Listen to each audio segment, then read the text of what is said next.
Welcome to USA Global TV and Radio, where our mission is to provide education, entertainment, hope, and inspiration. USA Global TV and Radio connects you with experts and audiences all around the world every single day to help you succeed in business and to live a richer life. Visit us at usaglobaltv.com to learn about career and life-changing training and mentoring programs like the Listening Mentor. Subscribe to our newsletter to stay informed about our special programs and offers. Discover how you can become a guest on one of our shows or a host or producer of a USA Global TV and Radio show of your very own.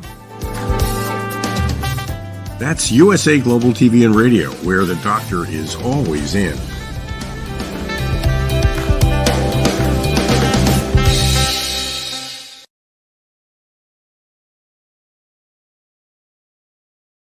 Good morning, good afternoon, good evening, and welcome home to USA Global TV and Radio, where we provide world-class education, entertainment, hope, and inspiration. I'm Dr. JACALYN KERBECK, and we are thrilled to have you here today on our show, Books, Blogs, and Poetry. Please do go to our YouTube channel, which is USA Global TV and Radio, and subscribe so you can be made aware of all of our programming. I am thrilled to bring on our special guest. She has not been on our platform before. We are thrilled to welcome her. She's joining us from Canada. Her name is Katy Angelhart, and she is an author. Welcome to the program. Hi, thanks so much. Happy to be here. Thanks so much for joining us today. And you and I were just chatting backstage, and you have penned your first book and you have a second one on the way. What is it that gave you your interest, your passion for writing? Such a big question. I had to be when I watched and read the Harry Potter books. I actually watched it in theaters first. I had never heard of it in my life, and then proceeded to read all of the books. And I thought, wow, what a feeling it brings to you, a feeling of inspiration and magic, the feeling that magic exists. And I wanted to bring that feeling to others. And that's when I knew, like, I think I need to do something like this. Well, congratulations. And I think we all have that inner child, and it's so great to just be able to express ourselves that way and to have a book like yours that takes us to magical experiences. And I understand the title of your book is The Wise One, that this has a lot of significance to you. Do you want to share a little bit about how you chose the name? Yes. So it's a little bit funny. So I read, I've informed myself because I'm interested in the fantasy worlds and reading about magic, that I started reading quite a bit of New Age books as well. And it helps inspire me to make the magic feel really tangible in my story. And I came across the term wise one, which means that you've incarnated every single lifetime as a witch. And I thought that was such a brilliant and concept and amazing idea. Whether that's true or not, it's just kind of like ding in my brain. And the story kind of just like unfolded from there. And there's, we'll talk more about the rest of my inspiration, but the rest is a lot about the folklore of the places that I've been to in Ireland and in Scotland, and weaving that in through the narrative, because that's also magic that we get from history and that sort of thing. Sorry if I'm like, now I'm like on a rant, but yeah, if that answers your question. Absolutely. Thank you for sharing that. And Katy, you have degrees in journalism as well as creative writing. How do you feel that your education has had a role in you being an author? Immensely. It just helps you think more critically. It helps with feedback as well. I've been getting criticized for my writing since a very young age. I dove into writing programs pretty much right out of high school. And in high school, I was even part of the school newsletter. I was trying to get involved in writing in general. So all of that just helps you take in feedback, learn from other peers, because you're sitting around with other brilliant writers with amazing ideas, and they always seem better than you at the time, which is what you want. You want to be surrounded by people that inspire you and encourage you and that you admire. So that has helped in so many ways. Thank you so much. And one thing I want to just talk about, because I think it's really important, when I became a first-time author, I was really surprised by how supportive the whole author community is. Having come from corporate where there's a lot of like competition, what Absolutely. has been your experience in terms of support that you get from other people who might even be writing the same genre or writing something that has similar undertones? Yeah, I love this question because it's so important for writers and authors to realize it's not competition. I mean, readers want more all the time. So they'll read your book and the other person's book. It's not about who does it faster, better, or anything like that. So in that sense, everyone understands that. Like our writer communities and author communities are just amazing. I don't know what I would do without them. We help support each other by just like giving feedback, sharing our posts, and following each other, and just like being involved in the process and sharing the excitement around a cover reveal or like struggles we're going through. Like you need that. There's a lot that you go through as an author that you almost don't sign up for when you want to be a writer, because you're like, oh, I'm going to write stories. That's why you do it. But there's so much that comes with it, like marketing and building a newsletter, and just like trying to reach that ideal audience. So you need those people to just converse with and have that camaraderie and have that connection with. It's just I wouldn't be where I am without the communities I'm part of. Absolutely. It's so important. So thank you to all the authors out there who are showing their support. So you mentioned something that which I think is really elusive. It's the marketing, it's the reviews, it's getting the feedback. And so my question for you now is, do you write so that you can be rich and famous, or are you writing for some other reason? Because we have people come on our shows, and we've had New York Times bestsellers and USA Today bestsellers, but most of the authors come on and they just have something that they want to share, and it's not about the money, because the money's pretty tough to get in this industry, isn't it? Yeah, if you're writing for the money, I mean, you're not in the right industry. If you want to do something for money, stick to corporate, I guess. Like, I mean, you're doing it because you're an artist, you have something to say. And I always reiterate this. You're a storyteller at heart. And this is so dramatic, but it's like when you're a writer and you feel the need to write a book, it's like you feel like you're gonna die if you don't do it. Like you feel like you're just you need to do it. And if you don't have that feeling, that's fine too. Like maybe you're writing for different reasons, but that's my reason. I'm just like, I can't not do it. And that's why I'm writing, and that's why I'm telling this story. Brilliant. And in terms of marketing, are you doing any book tours, or have you done any? I've done virtual book tours, mostly because my book came out throughout COVID. The first book, the Wise One. The second one, I haven't yet. I do plan on doing some book signings, physical book signings, which I'm so excited about because I didn't get that opportunity during the pandemic. And I will definitely keep you posted on that and my audience posted. Fantastic. I haven't done any book signings at all, which is kind of hard to believe, but I look forward to it.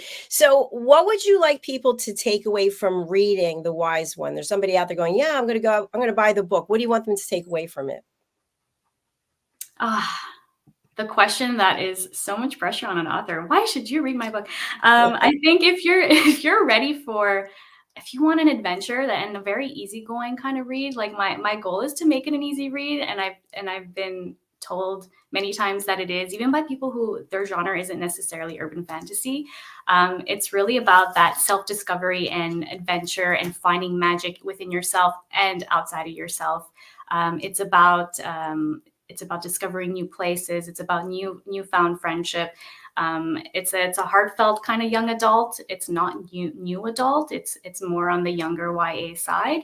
That said, I have 12-year-old readers. I have 45-year-old readers. So it's really like that almost wide range Harry Potter audience. I would not compare my book to Harry Potter as much as I would love to be that famous, but yeah, take away from it is that it's such a magical journey with beautiful landscapes and lots of witchiness, with a real history weaved into the narrative. And it takes place in the 90s if you're into that kind of retro setting. Thank you, Katie. And you have your book there. Can you please hold it up and show the audience the cover? Yes, this is the first one. Perfect. And so for someone who's not able to see the cover, they're listening on an audio platform, how would you describe what the book cover looks like? It is a deep green, reminiscent of the beautiful landscape of Ireland. It says "The Wise One" across with a bird perched on the word "wise," and the bird does hold significance in the book. And it is book one of the Scottish Scrolls. And in the background, there's a faint stone circle that you see, which also is part of the setting. Fantastic. Very good description. Thank you. That was difficult. I've never done that before. And I understand that you are an advocate for bunnies. They're hanging around right now in my room and they're behaving. So this is nice. Usually How many do you have there? I have two. They're bonded. They're brothers. I had one initially. I had a dwarf, a Netherland dwarf for 11 and a half years. He passed away about a year and a half ago. And he's my inspiration behind my imprint, the Magic Dwarf Press. His name was Magic. And these guys are such good pets, as much as rabbits I find are rascals and like they're messy and they're a lot of work, but they're amazing. They're amazing. Can you bring them on the program, or are they in their cages, or? They're kind of chilling beside Sleeping. me. Yeah, and they're not big fans of being held, so they would scramble a lot. But I will see if I can manage towards the end if they're feeling a little bit calmer. Okay, perfect. And just out of curiosity, what is the average lifespan of a bunny? Depends on the breed. So a Netherland dwarf can live longer. So 11 and a half is very good, of course. It's a pretty long life. The bigger ones tend to live like more towards 8 to 10 years. But yeah, it's a big commitment. That's why I say I'm an advocate for bunnies, because they're treated a lot like, Easter presents and given to children. And I mean, bunnies don't necessarily like children. They don't like being chased after and handled a lot. They're a lot like cats in that sense. Like they'll tell you when they're not into it or like when they need their alone time. So they're a personality thing. I think you have to like almost have the same personality as them. I love that. Thank you. And your second book is coming out, The Twin Flame. When can people get a copy of that? Is it on pre-order? It is on pre-order, only on Kindle pre-order, but the print will also be available November 16. So if you're a print person, you can just wait till November 16. It'll be available everywhere you get your books, and of course, Amazon. Fantastic. So when you started to write your second book, what could you have learned from writing the first book that you brought into the second book? Oh my gosh, I learned so much writing the first book. The first book was actually, I wrote it while I was doing my master's in creative writing. I declared it my thesis, because you could declare any creative project, any creative writing project, your thesis. So I was mentored along the way the entire time. I was given hard deadlines. I was given lots of feedback. So I guess what I learned a lot, or what I had to learn anyway, writing the second one, is a lot of independence and self-imposed deadlines and discipline. I did have that for the first, but because I had to, like it was school. And I think every writer needs to know that when you're in this, like, try not to give yourself that much leeway. I mean, it's easy to procrastinate, and I tend to do that. So I learned a lot about discipline, and I learned a lot about proofreading, because funnily enough, the first one was, edited to death by my mentor and everything, but I didn't go through the typical process one does when publishing a book. So the first versions of the book that are out there somewhere have some typos in them, because I actually never got them professionally proofread before publication. Please don't do that. Please, as many times as your book has been edited, if it hasn't been proofread, and that means the absolute final stage before getting uploaded, before going out into the world, you need to do that, because editors can miss it. A proofreader must catch those very tiny errors that are very easy to miss. So that's an important lesson I learned as well. That is a great point. I have to share that I've had people reach out and say, "Did you know that there are mistakes in your book?" I'm like, And there always is. They're always sneaking in there. And I've had it proofread, and during my ARC process, I still had people sending me like, oh, you missed like a closed quotation there, and things like that. And it's like, how did this get missed? Like, how many times does this book need to be reread? But it happens, and it's a process. So yeah. It's true. You can look at it yourself so many times and you get 2, 3, 4 people, and then one person, a reader, gets it and goes, yeah, you missed that. Exactly. So the community of authors is a buzz. I think about artificial intelligence. Have you embraced artificial intelligence with your writing? To a certain extent, I like to do quick research on it, because it's it kind of has replaced the like Google browser in many cases. So I do that sometimes, or I do it as a proofread. I think it's pretty good. It's same as Grammarly. I'll do like a quick, like, let's say I'm editing something again that has already been proofread, so now it relies on my eyes. And I'll just kind of paste that into ChatGPT and just like check grammar, and that's it. And like that's kind of the extent of it for me. I know that there are many different ways that people are using ChatGPT or artificial intelligence. I just signed up for a subscription service for artificial intelligence to help market my books. So I'm interested to see what I'm going to. I'll let you know. Let me know, because yeah, marketing is the toughest thing about this business. So please, yes, any insight. And also, I would love to just have you look into the camera and talk to the readers out there about reviews. I feel like reviews are so hard to get. People say, oh, I read your book. Did you write a review? No, I didn't. Or they wrote a review, and for one of many reasons, Amazon decided they didn't qualify to leave the review. What are your thoughts? Well, reviews are tough to get. But so important. So you start off with your, sorry, am I staring directly into the camera like this? I'm not used to. Yes, yes, you are. Perfect. I'm sorry if I wasn't earlier. So start with your circle and your friends and family and your street team. Your street team are those who have read the advanced version, and they're your supporters and they're your loyal readers. They will help you. They are willing. So start with them and get a nice base of reviews, first on Goodreads, because even before the book is released, it's actually available on Goodreads. So I already have reviews and ratings on the second book, The Twin Flame, even though it's not released yet. So get that down, and then once you're starting to market your book and people are reading it, constantly remind your readers, if you loved it, leave a review. It's okay if they didn't. That does help other readers realize whether they'll like it or not. So don't be too discouraged if a couple of people leave some bad reviews near the beginning. It just means they're not your reader. So in that sense, I learned a lot too. And yeah, reviews are very important. And if you can get anyone, maybe a publicist, to help you get editorial reviews, that's very important. It's difficult, so don't worry, especially if you're a new author. I don't think I really got an editorial review I got some online magazines, but I didn't get an editorial review for the first one. So yeah, it's difficult, but keep at it. Reviews are super important. And that's all I can really say about that. It's excellent. Thank you. Thank you very much. So I understand that you are multilingual. What languages do you speak?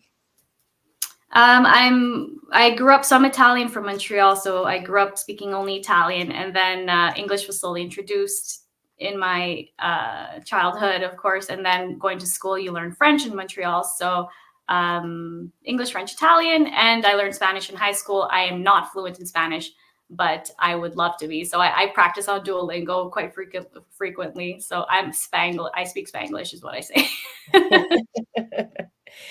What plans, if any, do you have to have your books translated into those languages? Oh, I would love that.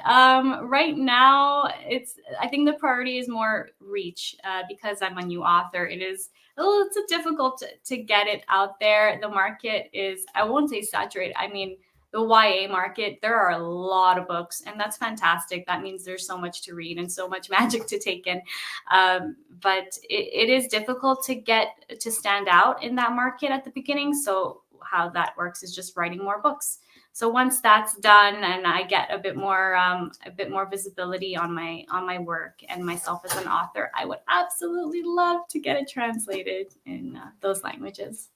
I see that in the future for you. Oh, that's And great. I've had a number of people ask me, are you going to do any audio versions of your books? And I always say, no, I'm not at that point, but have you considered that? That is in the future plans. I don't want to say too far into the future because I know audiobooks are all the rage. Do people still say that? I only read one audiobook, and it's because of Matthew Perry's recent passing. I really wanted to hear. I found out he was narrating, and I said, okay, I absolutely need to listen to this book. Otherwise, I read. Like I'm not super keen on hearing fiction read by another person's voice. Not yet. I may get used to it. We will see. But it would be interesting, and I would love that because I think I would just reach more people. Yeah, I think that's a great point, and especially what you mentioned about Matthew Perry. The person reading it, that voice really is the most important. I know when I'm Yeah. looking to have a voiceover done for a commercial, I really have to say, does that voice go with what the message is? So there's a lot to consider, like what you were saying. Yeah, there are like award-winning narrators out there, which I wasn't aware of until my husband started listening to audiobooks, and he was like obsessed with. He's like, this narrator is amazing, and I'm happy for him, but I'm not there yet. Katy, let's take a look at your website so that people can learn more about you. Oh, sure. Here we are. It's actually very attractive. I love the colors that you've selected, and I think it just draws you in. Oh, thank you so much. So where should we go here? Well, that's where you can subscribe. Please do. I send some exclusive content, some fun stuff, especially if you're into folklore and urban fantasy. This is where you can order my. Oh, there's a second book cover. This is where you can order it on print or Kindle. And just has a little description for you. It says, discover the captivating blend of witchy fantasy, ancient Irish tales, and real-world intrigue in The Wise One, an unmissable adventure for those who cherish young adult stories. So my little log line is, when a teenager learns she has innate magical gifts, she journeys to Ireland in search of answers and finds herself as the bridge to a realm of spirits, witches, fairies, and a dark prophecy. And I see here on your book cover, The Wise One, that you have earned an award. Tell us about that. Oh yeah, yes, it's the Paranormal Fiction Award, Chanticleer Paranormal Book Awards. I was floored. As a new author, I really didn't expect any. I didn't expect it. I mean, I don't even mean to sound self-deprecating. I really didn't expect it, but I had someone helping me at the time to look for awards. And her name is Rachel. Hi, Rachel. And she found Chanticleer, and she thought, this is your category. I just see this is the one for you. And I just kept getting, semi-finalists and finalists, and then finally first place. And I was just, I'm still amazed. That's fantastic. Congratulations. Thank you. What I really like about these book covers, there's a lot of things, but I really like the font. And I like the color of the font, and I like the scroll coming off the N and coming off the M. Thank you. I have a brilliant cover designer, Michelle, and I would love to give her information somewhere if possible. And Melissa Of Williams. course. Yeah, Melissa Williams Design. She goes by Melissa and Michelle. That's why it's kind of funny. But yeah, you could find her Melissa Williams Design, and she's an author also, and a brilliant graphic designer. Perfect. Maybe before the end of the show, you can drop the information in the chat so that we can post it for everyone to see. Yeah, definitely. So these images, I just love them. Do they have some significance to you? Did you take them, or have you been in these places? I've been to all those places. Those are places depicted in the first book throughout Ireland and Northern Ireland. Those are the dark hedges. Actually, some people wouldn't recognize that from Game of Thrones. So that was a really cool spot. This is more of an inspiration image. That's kind of how I picture McKenna looking, with wild curly hair and some kind of ominous setting. And yeah, a lot of nature spots. This is Calmore Abbey in Connemara, Ireland. This is the Giant's Causeway in Northern Ireland, which I still think about all the time. I think it's such an amazing natural formation. It has a legend behind it, which is awesome, and you would learn about in my book if you are interested. Yeah. These are beautiful. Thank you. I was trying to see which one was from Game of Thrones. It was the one right before that, I think. Dark hedges, so the trees that are warped. Right These? here. Yeah. Yes, okay. I love Very that scene. recognizable. It's such a tourist spot there because of Game of Thrones. Okay, anything else that you want our audience to take a look at? How about if we go here for your second book? That's where you can pre-order on Kindle, and just like I said, head over November 16th to order the print version. You should know, so you absolutely do need to read the first one before heading to the second one. It does end on a cliffhanger. So to those that to wait like 3 years, I'm so sorry. But if you're just getting into the series now, it is a perfect time because you can just go right into the second. And I do not plan on waiting 3 years for the next one. I have to say the pandemic kind of screwed with my brain. Can I say that? I'm sorry. Sure. It got worse. focus. It was much more difficult to sit down and write for long periods of time. So I just had a hard time during that period. But I did get into a routine towards the end that I plan on sticking with for book 3. So no one has to wait 3 years for the next one. How many books do you think you'll have in the series? Yeah, I try not to answer this question. I'm going to say at least 3, and I'm not sure if it'll be 4 or more. But okay, yeah. And you've got some great reviews here, which I love as well. Thank you. Oh yeah, this is a little shop I started for some writers and book lovers merch. So much fun and really cute items that I designed. So there's like a little. So tell us about them. That's amazing. Yes. Well, this mug says, "I like my coffee the way I like my books, steamy and in large quantities." The chosen one is a known trope, of course, for people who like fantasy books. The chosen one is something is a trope people gravitate towards. Like, yeah, Harry Potter would be the chosen one, for example. So that little onesie says the chosen one, and it's made in organic cotton.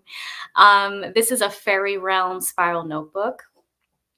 With an original graphic on that, so just like kind of bright and enchanting. The sweater there, the crew neck. Yes, it says emotionally fragile writer, which I think so many writers would connect with. I'm an emotionally fragile writer. So this is an apron, which is so cute. It's embroidered. I love it. Oh my God, it's so tiny, the writing, and I can't remember what it says. Can you Brewing stories one word at a time? Yes, exactly. Brewing stories one word at a time. And that's my tote bag with original artwork on it as well. Some stuff I picked up, and then in tiny writing it says, "I'm lying, it's books," because if you're a book lover, it's always books. I love the fact that you have your own store here. That's fantastic. It's pretty new. I'm so I didn't expect you to show that. Thank you so much. I had to find a way to advertise that at some point. So this is a good starting off point. Absolutely. And I like the diversity of the items that you have. Thank you. I will add more. I plan on adding more, actually. Good for you. It's excellent. Okay, so we're here on your website for anyone who is interested. It is the letter K followed by the letter T, ANGLEHART.com. And if you want to go to the shop, there's a tab right here for shop. And of course, you can order your copies of the books here as well. All right, anything else you want me to say or any place to go to on your website? I mean, no, that's fine. That's the website. There are some short stories that are more like nonfiction-y kind of stories that I wrote, but it's like they're not a focal point. They're just more if you're enjoying my writing. There's a couple of stories that I wrote there. Yeah. That sounds interesting. A short memoir you wrote inspired by your first ever psychic session. Wow. Yeah. That was it was like in the moment of what am I going to do with my life while I was reading, while I had this reading in person, and it kind of inspired a story. I like those stories that have those moments of realization and spark of inspiration and epiphanies. And these two are kind of that type of story. And they always inspire other people as well. I would hope so. Yes, that is one of the main reasons I write. I do hope it inspires others in any way. I think stories should spark people to change in a good way and grow. Every story I've read has taught me something. I hope to do the same. I agree with you. One thing that I started dabbling in, and I'm wondering if you have any interest in doing this yourself at some point, is book collaboration projects where you have multiple authors coming together to share their work. What do you think about that? I love that idea. I would see that as a like more of a book of short stories. I'm not sure if I imagine writing an entire like original story with someone, but you never know. I'm open to it, I would say. Excellent. And Katy, when you're not writing, what is it that you enjoy doing? Are you taking that from my author bio?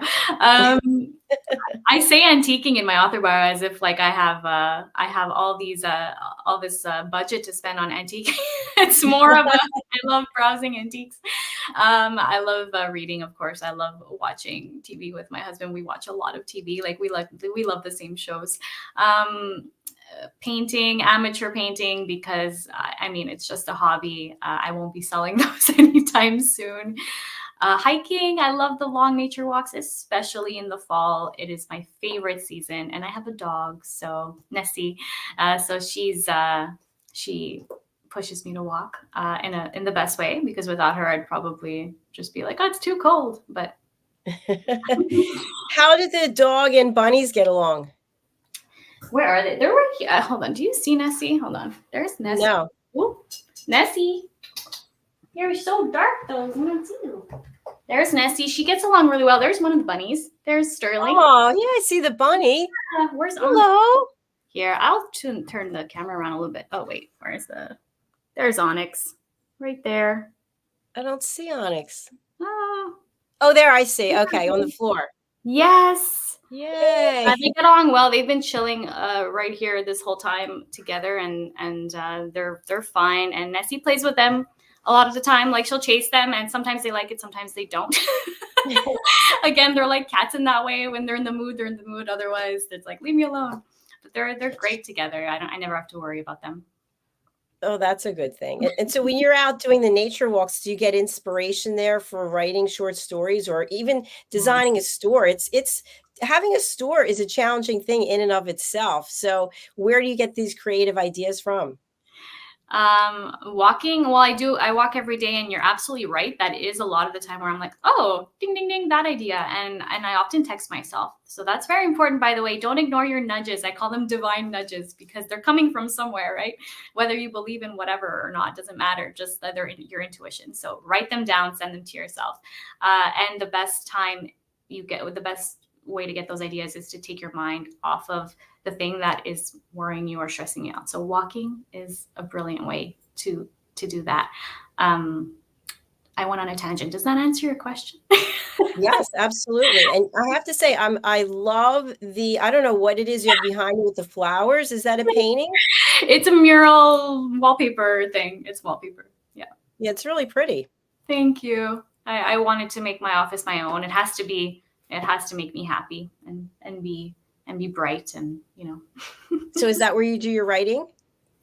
It became when I got these two little guys, it became their room.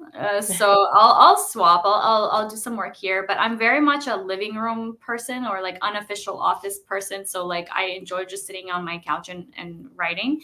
Very bad for my back. Very bad. But I'll move around. I'm not a one person, like sit one place and write type person. I don't have like the perfect writing nook. I just like go everywhere. And are you someone who is more of a planner, or you're more spontaneous when it comes to your writing?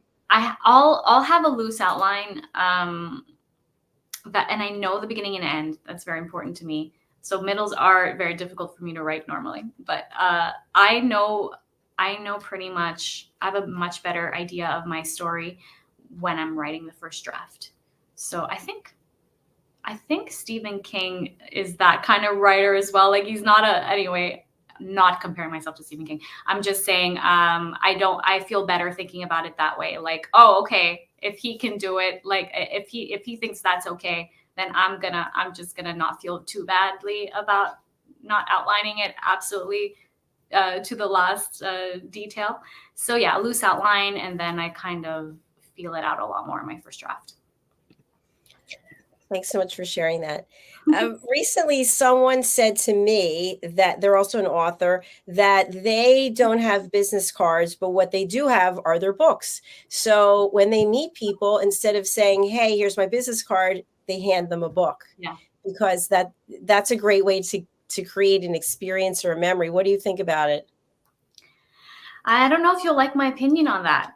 No, let me hear it, please. It's very expensive.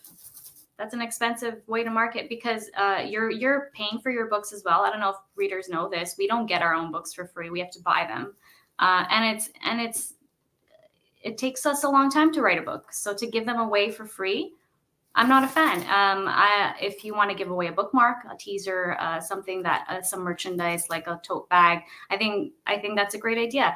I think if it sparks someone's interest and they want to support you, they should. So yeah, that's my opinion on that. I can't afford to give away my books for free. It's free on Kindle and ebook, the first one, because I would love more readers, but physical books cost quite a bit. Well, guess what, Katie? I agree with you. Oh, thank you. I was like, "Ooh, someone's gonna sue me for this." I agree with you. I don't know if you have these where you are in Canada, but we have these in shopping centers. They put up these things you can put your book in, take a book, get a book. So I decided to put my book in there the other day, and I noticed somebody moved it. I had it right in the front. So I took it back and I moved it. And yesterday I went and it was gone. I was like, okay, because I was just going to take it back with me. I'm like, this is a $30 book. But somebody took it, and I thought, okay, that's one book that I put out into the world without charging anyone. So I'm okay with that. No, I have done the free libraries. I'm a fan of, and I have a couple in my area, and I have put my books in there. But I mean, for the purpose of going around and being like, here you go. I definitely agree. Well, we're actually at the end of our show. The time went by so fast. I'd love for you to just take a minute or two to tell the audience anything else that you feel like you haven't shared yet. And then if people are interested in following you or purchasing your books, what do they need to do? Yes. Yes, go. Well, so first of all, you can get my first book anywhere you get your books. It's available on Indigo, Barnes & Noble, Waterstones, Amazon, of course. So, and it's available for free on Kindle Unlimited if you're signed up for that. So please go ahead and read book one, because it ends on a cliffhanger and you will want to read book two immediately. And that'll be out soon, November 16. Please subscribe to my website if you feel like my genre is of interest to you, and the stuff I research, witchiness and folklore and history and that sort of thing. Sign up at katyangelhart.com. You can subscribe. I don't flood your inbox. I barely do one post a month, but I'm trying to be self-disciplined. And yeah, follow me on Instagram at Katy_Angelhart. I think you'll love the first book if you love adventures across Ireland, if you love learning about mythology and folklore, if you love a good retro setting, and if you love following a teenager who's discovering who she is. Fantastic. Thank you again for being here. It's an absolute delight. And please come back and see us on the corner bookstore. Thank you so much for having me. You're a brilliant interviewer, by the way. Oh, thank you. No, this stuff makes me nervous, and you just made me feel at ease. So thank you so much. Oh. Thank you. I really appreciate that. Enjoy the rest of your day. You too. Thanks. Bye. Bye. Please do reach out to KT and go and order her books. You have all the information you need. It's right here in the comments section. Our show, Books, Blogs, and Poetry, is moving to Wednesdays. That's right. So when you go to our website, which is USAGlobalTV.com, book your session, you'll see that this show will now be on Wednesdays instead of Tuesdays. Our next show is coming up. It's Dating Chronicles with Katrina Valente, and she's going to be talking about how to get back your feminine energy. I need to know that because I'm in the masculine energy 24/7. So I look forward to that. And then we have Caroline Hewer, the Harley Street stress expert, coming back with Talking Heads. And then we have the Resume Whisperer with Joseph Stetter. And finally, we have the Perfect Podcast Show with Keith Saltianis. So we have a full day today. Please do stay with us. And right now we're going to go over to our sponsors. So please do watch. And again, thank you for taking this journey with us at USA Global TV and Radio. USA Global TV and Radio, in partnership with Dr. JACALYN LLC, present Amazon #1 best-selling author, Dr. JACALYN KERBECK. Dr. JACALYN KERBECK is a certified life, career, and executive coach who teaches people how to listen at an elevated level through her courses and her books. Dr. KERBECK teaches her clients how to open their hearts and express themselves through their creative genius. In her children's book series, The Amazing Adventures of Lady Ella, the listening mentor, Dr. KERBECK teaches children and their families how to listen at an elevated level. Dr. KERBECK has worked with clients across the world to guide them in how to express themselves and communicate at a highly effective level. Join our team of elevated listeners so you can listen without judgment, without providing a solution, without interruption, and without stealing the stage. To order your books today, go to drjacalyn.com or Amazon.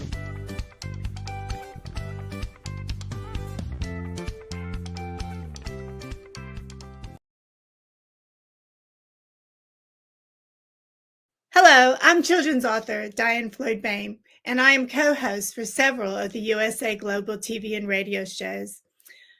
I joined because of the purpose of the USA Global TV and radio.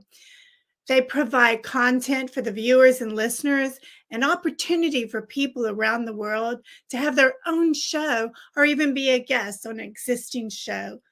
We truly believe in helping others get their positive message out to the world.